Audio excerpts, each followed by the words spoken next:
Ndi nthawi ya nkhani kuchokera kuno ku MBC ndipo masanano ndine Simeon Boyce. Tiyambe ndi mitu ya nkhanizi. Bungwe la Lilongwe Asian Business Community lakonza galimoto ziwiri mwa galimoto zisanu zozimitsa moto za konsolo ya Lilongwe zomwe zinali zonongeka. Anthu okhala mozungulira tauni ya Mangochi awalimbikitsa kuti akhale ndi chidwi chosamalira chilengedwe pofuna kuti azikhala motetezeka. Ndipo mkhalakale pa nkhani zotukula mayimbidwe mdziko muno Jai Banda walangiza chinyamata kuti azisamalira moyo wawo.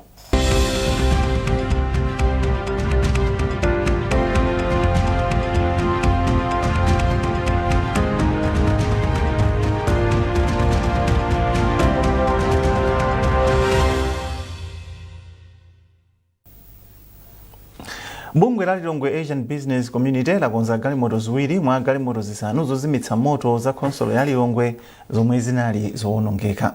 Poyankhula pamwambo wapereka galimotozi ku konsolo ya mzinda wa Lilongwe, nthumwi yoyimira bungwe la Anis Ismaili atsindika zakufunika kwa kulondoloza ntchito za nthambi zothandiza pa ngozi zogwa mwadzidzidzi monga moto ngozi zosanafike. Iwo akufotokoza. Nakhala pansi ndi leadership ya bungwe lathu kukhala sopansi ndi Mr. Mwanza poona kuti tithandizana motani kuti magalimoto aende. So inatidandaulisa kwambiri kuti Lilongwe yonse ilibe solo galimoto imodzi kuti izawathandize pa nkhani ya moto. Teyapa at least tikhoza kukhala kuti tadekha kuti pali magalimoto awiri komanso yachitatu iyi igulitsidwe ntchito apapa mamekanika akugwira ntchito tiyesesa kuti yachitatu so ikhale ili pansewu. Ndipo polankhula atandira galimotozo, meya wa mzinda wa Lilongwe Esther Sagawa oyamikira bungwe liponena kuti lapepusa ntchito ya konsoloyi ku nthambi yake yozimitsa moto. Asian Business Community yatithandiza kwambiri popanga repair pokonza magalimoto awawa amene timazimitsira moto chifukwa kuti magalimoto amene amakhala ofunikira kwambiri ngati muno mu mzinda wa Lilongwe. Anachita zimenezi chifukwa kuti pakanali kanthawi kena kamene anafuna service ya magalimoto amene wawo kuti akathandize kuzimitsa moto koma anapeza kuti galimoto inali yoti sinali available chifukwa inali onongeka. Ndi anaona kuti mavuto amene anali onongekawo ndoti atithandizire kukonza ndi cholinga choti magalimoto azigwira ntchito. Mukudziwa inu zoti magalimoto amene ndofunika kwambiri ndipo galimoto ina iyoti yokhazikika kukanengo ina ili pano pakati komanso ina imakhaso ilicha kukanengo komweko. Aliponso magalimoto ena amene afunika kukonzedwa ndi kushuwa kuti no ngati sakonza iwo ifeso titengaponso mbali yathu titikonze. Mgwirizano wokhudza nkhani za magetsi pakati pa boma la Malawi ndi mabungwe a World Bank omwe umachitikira ku Dar es Salaam mdziko la Tanzania sabata yathayi mwazina uthandiza kupereka mwayi waukulu kwa achinyamata kuti athe kuchita bwino pa nkhani za chuma. Mmodzi mwa achinyamata mdziko muno Martin Masiya yemwe ali ndi kampani yomwe imagulitsa zipangizo za magetsi wati pali mwayi waukulu ochita malonda pa nkhani za zipangizo za magetsi ndipo achinyamata kuphatikizapo ophunzira atengerepo mwayi. Patrick Dambula ndi zambiri. Sabata yathayi mtsogoleri wa dziko lino Dr. Lazarus Chakwera anali nawo mgulu la atsogoleri mu Africa okwana 30 amene anasonkhana ku Dar es Salaam mdziko la Tanzania kukakambirana za mmene angachitire kuti anthu okwana 300 miliyoni mu Africa muno akhale ndi mwayi wa magetsi mzaka zisanu zikudzazi. Pakutha pa msonkhano umenewu boma la Malawi linakwanitsa kusayinirana mgwirizano ndi a World Bank ndipo mgwirizanowu ndi wa ndalama zokwana 300 million United States dollars. Ndalama zimenezi zithandiza boma la Malawi kuti likweze chiwerengero cha anthu amene ali ndi mwayi wa magetsi mdziko muno kufika pa 70% komanso kulimbikitsa njira zogwiritsa ntchito zinthu zosaononga chilengedwe pophika pomadzafika mchaka cha 2030. Polankhulapo pa mgwirizano umene unasayinidwawo, mmodzi mwa achinyamata amene ali ndi kampani yogulitsa zipangizo za magetsi oyendera mphamvu ya dzuwa Martin Masiya anati pambali pakuti mgwirizano uthandiza kuti amalawi mazana akhale ndi mwayi wa magetsi mdziko muno komanso mgwirizano umenewu ukubweretsa phindu lalikulu kwa achinyamata chifukwa nawonso akhoza kuyamba business zosiyanasiyana zokhudza nkhani ya magetsi. Pakadali pano achinyamata amene ali ma technical colleges amene akuphunzira ntchito za electrical installation, solar installation, achinyamata amene wanda ambiri akuposera 1 million kwa dziko lino la Malawi amene wakhoza kupezapo mwayi ndithu kupeza ntchito zimenezi kuchitidwa ndi makampani amene akubweretsa magetsi amene wa solar kulumikiza manyumba, kulumikiza zipatala, kulumikiza maskulu, komanso kuli achinyamata amene akupanga ma business. amene akupanga ma business ogulisa za solar zimenezi. Amasiya akuonjezera kunena kuti gawo lina limene lipindule ndi mgwirizano umenewu ndi la maphunziro, chifukwa pakadali pano pali ophunzira oposa 500,000 amene akuphunzira ntchito monga zoyikirira magetsi nsukulu zosiyanasiyana za mdziko muno. Achinyamata amenewa apeza mwayi wa ntchito posachedwapa ntchito yolumikiza magetsi kwa Malawi mazana ikayambika. Chachikulu kwambiri tikuona chiwerengero cha achinyamata amene atapindule pamene masukulu awo atakhale ndi magetsi amenewa, magetsi ochokera ku Eskom, magetsi ochokera ku solar, kuzera mu ndondomeko imene ophunzira oposa 1 million amene atakhale ndi mwayi kuti akhoza kumawerenga nosopano usiku, akhoza kumapanga ma assignments awo, akhoza kupeza mwayi sopano kuti pa sukulu paja pazikhala internet kuti nawo akhoza kumagwiritsa ntchito kupititsa patsogolo maphunziro awo. Ku msonkhano wa ku Dar es Salaam ku mayiko okwana 12 kuphatikizapo la Malawi anapereka ndondomeko zimene akufuna kuti atsatire pofuna kuti ntchito yoyika magetsi m'mayiko mwawo itheke pomadzafika mu chaka cha 2030. Patrick Dambula, MPC, Lilongwe. Ndipo bungwe lomwe limayang'anirapo ntchito za mphamvu za mbwezera la Renewable Energy Industries Association of Malawi, RIEMA, lati layika ndondomeko zothandiza kuti ophunzira msukulu za ukachenjede azikhala ndi luso lomwe likufunika pothana ndi mavuto azamagetsi mdziko muno. Mtsogoleri wa bungweli Brave Muhone wanena izi pomwe amakambirana za nkhani ndi ophunzira apa sukulu ya za ukachenjede ya Mzuni. Chimwemwe Milulu wadzandiza mbiri mu ripoti ili. Atamaliza kukambirana ndi ophunzira azamphamvu za mbwezera pa sukulu ya ukachenjede ya Mzuzu, mtsogoleri wa bungwe la Renewable Energy Industries Association of Malawi, RIEMA, Brave Muhone, anati mpofunika kuonetsetsa kuti maphunziro akugwirizana ndi zomwe makampani ndi mabungwe azamagetsi amafuna. Chimene tikufuna ndi choti tiyendere limodzi. Sektayo ipite kumene maphunziro akuchitika. Komanso anthu amene akuphunzitsawo aziwe kuti sekta kuli chani. Ndezi tinapanga create masyllabus athu aja azikhala kuti akulankhulana ndi mavuto amene tikukumana nawo.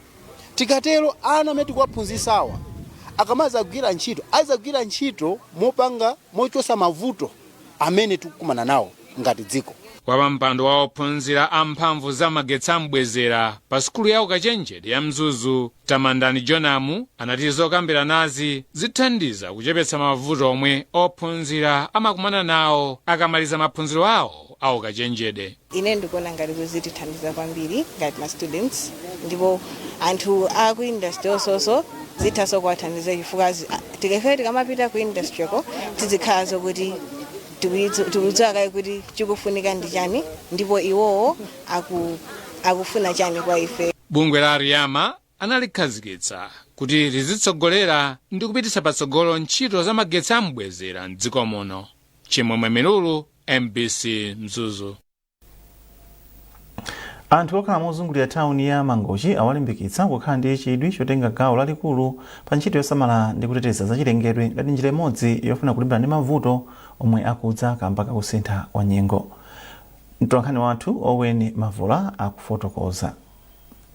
Boma la Mangochi ndi limodzi mwa maboma omwe akhala akukumana ndi mavuto a ngozi zogwa mwadzidzidzi monga kusefukira kwa madzi. Ngozi zotere zakhala zikusokoneza miyoyo ya anthu ochuluka kamba ka mavuto monga kuonongeka kwa nyumba komanso katundu osiyanasiyana. Pofuna kulimbana ndi ngozi za mtundu zomwe nthawi zambiri akuti zikuchitika kamba ka mavuto akusintha kwa nyengo, khonsolo ya town ya Mangochi mogwirizana ndi bungwe la Malawi Revenue Authority MRA yakhazikitsa ntchito yopyala mitengo m'madera ozungulira tawuni, komwenso akulimbikitsa kumema anthu kuti atenge nawo mbali pa ntchitoyi. Polankhula pamwambo okhazikitsa ntchitoyi pa sukulu ya primary ya St. Augustine 3, mkulu wa ofesi ya khonsolo ya town ya Mangochi a Ernest Kadzokoya akuti ntchito yosamala ndi kuteteza chilengedwe ingakhale yopambana ngati adindo onse angatenge nawo mbali kutinso mavuto monga kusefukira kwa madzi akhale mbiri yakale. Nkhani yakulu ndiyoti tawuni yathu iyi monga tikuidziwira yumakhala m'madzi chaka chilichonse, madzi kusefukira. Nde kwambiri tikaona zimene zikuchitika ndiyoti tikusowa mitengo ngati imeneyi kuti madzi asamathamange kwambiri. So tindichikhulupirira kuti mitengo tikadzala ambiri mtawuni mwathu muno m'makomo fuati alimbikitsanso anthu kuti adzale khale m'makomo. Zikatero tizichepetsa kuthamanga kwa madzi mtawuni yathu ino, tikatero ndi kukokoloka kumeneku tikuchepetsa. Komanso kwathu kuno ndikotentha, monga tikudziwira Mangochi ndi otentha. Nde kuti tikhale ndi mithuzi yabwino, mpweya wabwino, tiyenera kukhala ndi mitengonso yambiri. Mawu ake mkulu wa ofesi ya bungwe lotolera misonkho m'boma la Mangochi, Titus Chidzibwa, akuti ntchitoyi ndi imodzi mwa mfundo za bungweli zomwe zimalimbikitsa kutengapo gawo pa ntchito za chitukuko m'madera momwe akugwiramo ntchito. Ife yonse taona kuti ndi chinthu cha mtengo wapatali kuti tigwire nawo ntchito imene yodzala mitengo. Mutaonera kuti mwina choti mungadziwe nchiona kuti sife tokha IMRA Mangochi station kapena Chiponde customs station amene tikudzala mitengo, komanso madera mwina kumene kuli ma station a IMRA nakonso kumene kwakudzala mitengo. Ntchitoyi ikugwirika pamenenso dziko lino lili munyengo yolimbikitsa kudzala mitengo mpaka pa 15 April chaka chino. Munyengoyi nthambi ya zankhalango ili ndi chikonzero choti mitengo yokwana 40 million ikhale itadzalidwa mdziko muno. Owen Mavula, MBC, Mangochi. Nkhanizi zikufikani kuchokera kuno ku MBC. Tiyeni tunenso mitu yake. Bungwe la Lilongwe Asian Business Community lakonza galimoto ziwiri mwa galimoto zisanu zozimitsa moto za konsolo ya Lilongwe. Anthu okhala mozungulira tawuni ya Mangochi awalimbikitsa kuti akhale ndi chidwi posamalira zachilengedwe pofuna kuziteteza ku ngozi zogwa mwadzidzidzi. Ndipo mkhalakale pazotukula nkhani za mayimbidwe mdziko muno Jai Banda walangiza chinyamata kuti azisamalira moyo wawo.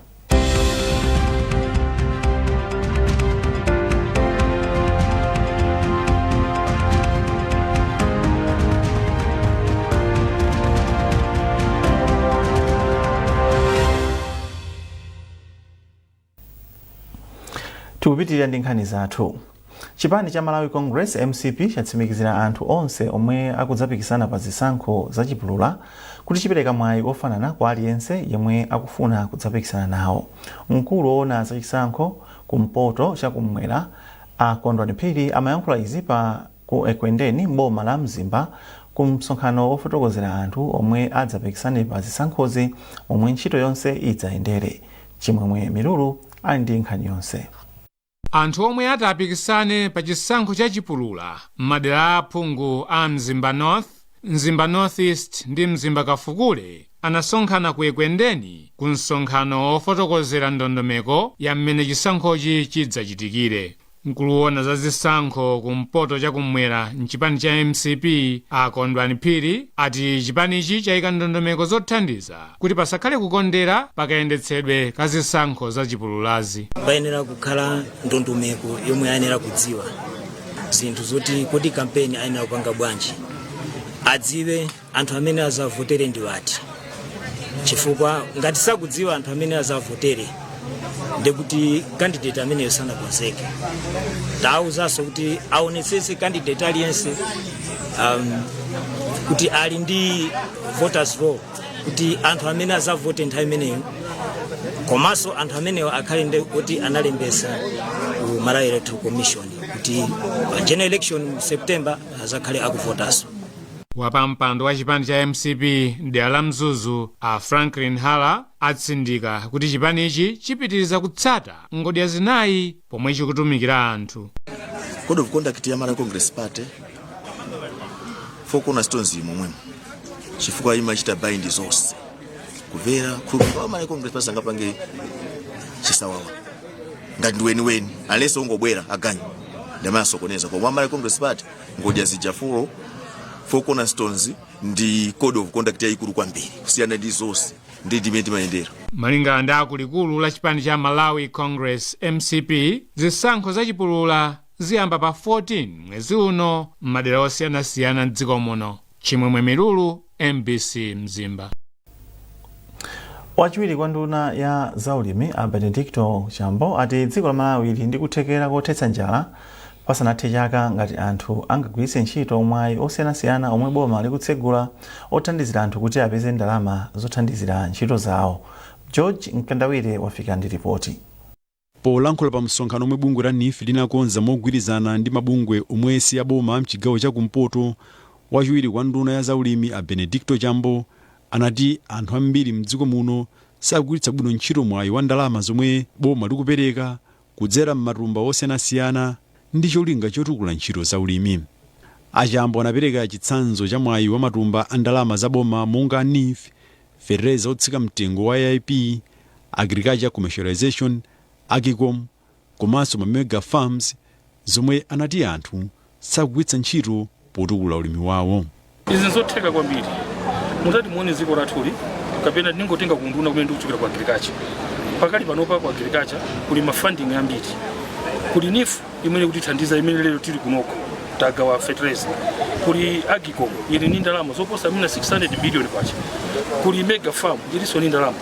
Mosemu ni moti akuthandizira kuti njala ziko kuno iti. Munga president mena manena masiku osone kuti akufuna ziko lino likhale lozimira paloka panjala. Koma anthu amene ife tikutenga mbali pa nkhani yoyendesa magawo atatu ndani nawo. Interest yathu sili minimum kuti ngati kutesa njala nthawi imodzi. Wapampando wa Nyika Media Club Feston Malekezo anati mkumanowu wadza pa nthawi yake pomwe Amalawi atiti mafunso ochuluka pomwe angapezere ngongole za mtunduwu. Zotheka mapanga ulimi kutenga ngongole ku kaunifu kamwena mapanga business kumene ukupitiza kulankhani wathu. So ndigwirizane nawo ndikuona kuti ndi zoona komanso ndizabwino kuti ngapatwankhani tikwene tizimile patuka. Chinanso ndikuona kuti ngati munthu uli ndi ndalama zako, I don't think zingatheke wina wake abwere ndi bodza lake koma kuuza kuti ayi tandilembereka nkhani yaka ndifuna ndimudetse wina wake kamene tandilembereka kasole yaka ndifuna ndionetsere zina zake. Ndizakhala zovuta chifukwa ndilinda makale azandikuwa ndalama zinali zovuta. So ndikwabwino kuti atuwankhani tikhale zilera patuka andi miyayi ngati tikwene tigwiritse ntchito katapa. Ndipo mmodzi mwa oyimira mabungwe mwesi ya boma Robert Mkwezalamba anati mkumanowu unali wofunika maka kutengera kufunika kwa olemba nkhani komanso mabungwe mwesi ya boma pa ntchito yodziwitsa anthu pa zomwe angachite kuti apeze mwayi wa ndalamazi. George Nkandawire, MBC Mzuzu. Munkhani za msangulutso mkhalakale pa nkhani zotukula za mayimbidwe mdziko muno Ajay Banda yemwenso amadziwika kuti Mr Entertainer walangiza chinyamata mdziko muno kuti azisamalira bwino thanzi lawo kuti akhale ndi moyo wautali komanso kutha kukwaniritsa zolinga za moyo wawo.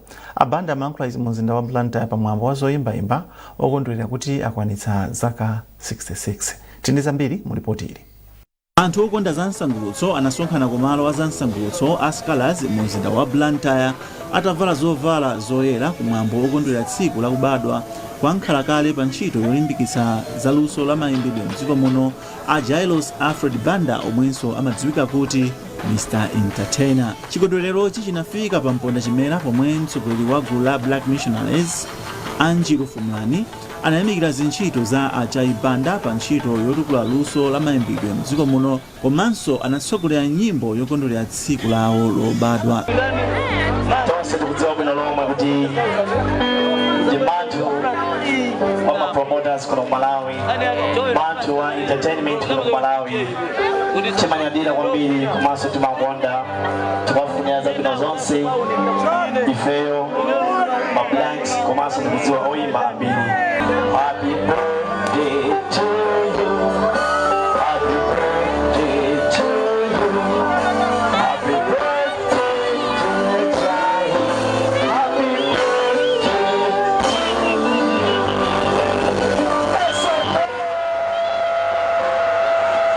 I encourage you all young people to look after yourselves, so that you can live up to the age which I have lived myself. Polankhula ndi MBC Abanda omwenso amagwira ntchito ngati lawyer athokoza Mulungu chifukwa cha mphatso ya moyo wautali ndipo alangiza achinyamata kuti azisamalira bwino miyoyo yawo kuti athe kukhala ndi moyo wautali ndi kukwaniritsa zokhumba za moyo wawo.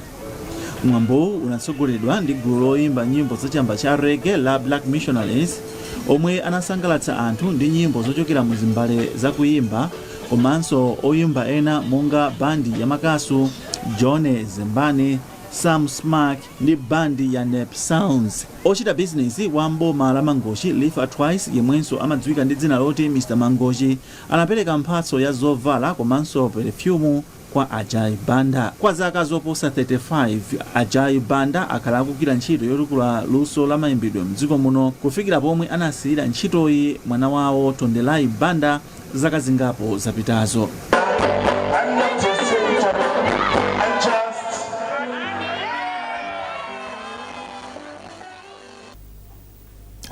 Kampani ya masewero amulosera ya Superpesa Limited yakazitsa njira yosewerera komanso kulosera masewero podzera pa intaneti yotchedwa Bet Yanga Online. Njirayi ayikhazikitsa mu mzinda wa Blantyre. Poyankhula pamwambo mkulu woona zachuma ku kampani a Josiah Kachali anati ndi okondwa kuti tsopano akwanitsa kukhazikitsa njirayi yomwe idzilolanso anthu kulosera masewero potumiza uthenga wa pa foni SMS. Ifeyo ndi okondwa kwambiri chifukwa tinamba pang'ono ndi product ya ma SMS yomwe tinkayitcha Bet Yanga Prediction Games. Then mu chaka cha 2023 tinasabwera ndi product yomwe timayitcha kuti Lotto Yanga, panopo tinasintha dzina Lotto Yanga. Ndife okondwa kwambiri kuti chomwe tinkachiyembekezera kwa kuti chipereke ku mtundu wa Malawi chomwe chili product ya online yofikira wina aliyense kulikonse komwe angakhale yomwe ya Bet Yanga Online. Ndife osangalala kwambiri ndi chimenechi chomwe chikutisiyanisa ifeyo ndi makampani anzathu. Bet Yanga Online yomweyo munthu utha kubeta kugwiritsa ntchito njira timati ya SMS, kungotumiza message uli pa Bet Yanga Online, ka uli kuchitipa ka uli ku nsanje SMS uli pa Bet Yanga Online yomweyonso utha kugwiritsa ntchito pa makina a internet, mphoto zace mdzapompo. Ndipo pomaliza nkhanizi nayinso mitu yake. Bungwe la Lilongwe Asian Business Community lakonza galimoto ziwiri mwa galimoto zisanu zozimitsa moto za konsolo ya Lilongwe zomwe zinali zowonongeka. Anthu okhala mozungulira tawuni ya Mangochi awalimbikitsa kukhala ndi chidwi chotenga gawo lalikulu pa ntchito yosamala ndi kutitiza za chilengedwe. Nkhalakale pa nkhani zotukula za mayembedwe m'dziko muno, Jai Banda walangiza achinyamata kuti azisamalira moyo.